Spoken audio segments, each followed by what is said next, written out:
1917, en Russie, la révolution d'octobre dirigée par Lénine va être à l'origine de la naissance d'un nouveau type de régime politique, l'État totalitaire. C'est un État qui, au nom d'une idéologie, c'est-à-dire d'un projet, ici le communisme, qui est la volonté de créer une société uniformisée sans riches, sans pauvres, c'est un État qui exerce un contrôle sur la totalité des activités de la population d'un pays. Si Lénine est l'initiateur de cet État, Staline va devenir son véritable créateur et son véritable bénéficiaire. En 1924, Lénine, sentant sa mort proche, écrit un testament qui va rester durant des années caché. Dans ce testament, il refuse que Staline puisse lui succéder. Il le trouve trop brutal.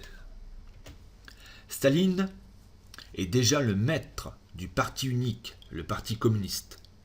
Grâce à cela, il élimine tous ses opposants et tous ses rivaux. Il utilise la propagande pour imposer une vérité officielle, qui est un mensonge. Il serait l'héritier désigné de Lénine, il serait le continuateur de son œuvre et le guide choisi par tous les soviétiques. En 1929, débute la collectivisation des terres. Les paysans sont obligés de donner aux kolkhozes, les grandes fermes collectives, leurs terres, leurs outils, leurs élevages. La propagande montre l'adhésion et le bonheur des paysans, qui sont libérés de leurs travaux manuels par la mécanisation. Ils remercient tous collectivement Staline pour ce nouveau bonheur. La réalité, encore une fois, est différente. Le but réel de Staline est de transformer un pays rural et agricole en un État moderne, urbain et industriel, qui sera capable de fabriquer des armes et donc d'exporter la révolution. Pour réaliser son projet, Staline a besoin de déplacer et de transformer des millions de paysans, qui doivent devenir des ouvriers. Tous les opposants à la collectivisation, et ils sont nombreux parmi les paysans, sont désignés sous le terme de koulak. Le koulak, le paysan riche, est l'ennemi. Tous les opposants sont emprisonnés ou exécutés ou déportés dans d'autres régions du RSS. En 1937-1938, la Grande Terreur est la période où la répression est la plus forte. On compte environ 2 millions de victimes. Le but de Staline est l'élimination de tous les opposants, même dans le Parti communiste, à l'aide de la police politique et des déportations au goulag. Les photos retouchées dans les manuels scolaires montrent la disparition des anciens amis de Lénine, ou même des anciens amis de Staline. Le Parti communiste est épuré, de grandes purges touchent les dirigeants du Parti communiste.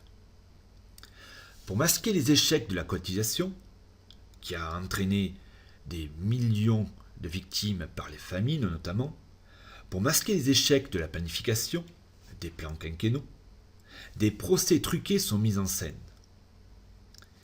Des membres du Parti communiste doivent s'accuser devant tout le monde de tous les crimes. Et bien sûr, ils sauvent ainsi l'image de Staline.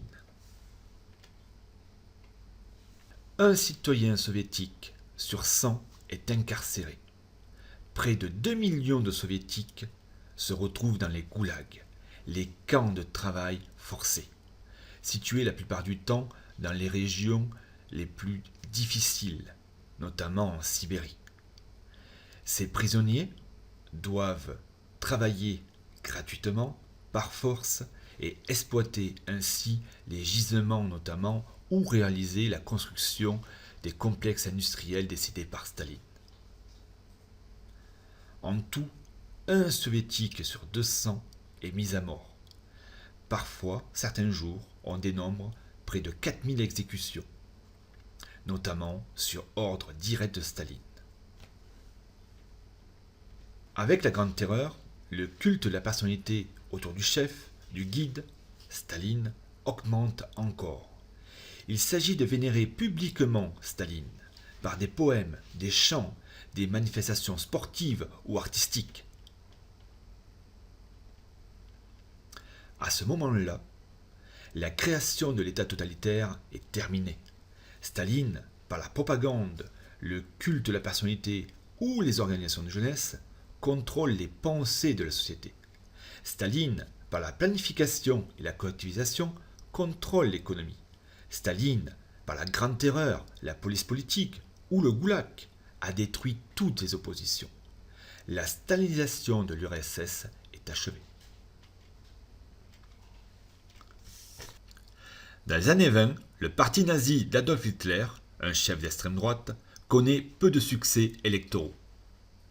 Pourtant, ce parti tente de mobiliser les Allemands contre le traité de Versailles, qui est perçu comme le symbole de l'humiliation de l'Allemagne, qui a perdu la Première Guerre sans avoir été envahie.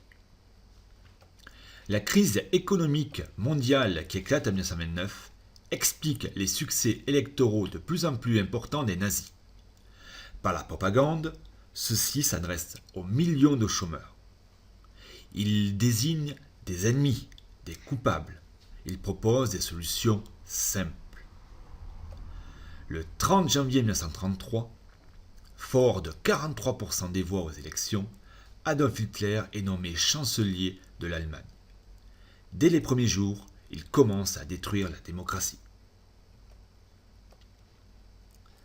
Un mois après leur arrivée au pouvoir, les nazis organisent le faux incendie du Reichstag pour qu'Hitler obtienne légalement encore une fois les pleins pouvoirs votés par les députés. Désormais, les libertés individuelles des Allemands sont limitées. La mise en place de l'État totalitaire commence. Le programme nazi est basé sur le racisme. La propagande met en valeur la race dite supérieure, supposée et affirmée supérieure par les nazis, les Aryens. Un slogan résume parfaitement le programme nazi. Ein Volk, un peuple uni par le sang. Ein Reich, un empire qui doit regrouper tous les Allemands d'Europe. Et Ein Führer, un guide, un chef, Adolf Hitler. En 1934, par un vote, 90% des Allemands confirment la fin de la démocratie, car Hitler devient le Führer, et le parti nazi devient le parti unique. Les élections sont quasiment supprimées.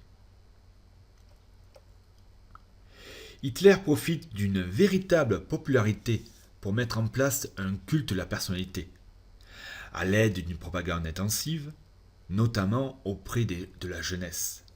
Il organise les jeunesses hitlériennes, qui sont un élément central de la transformation et du contrôle des esprits. Les jeunes apprennent l'idéologie nazie comme un catéchisme.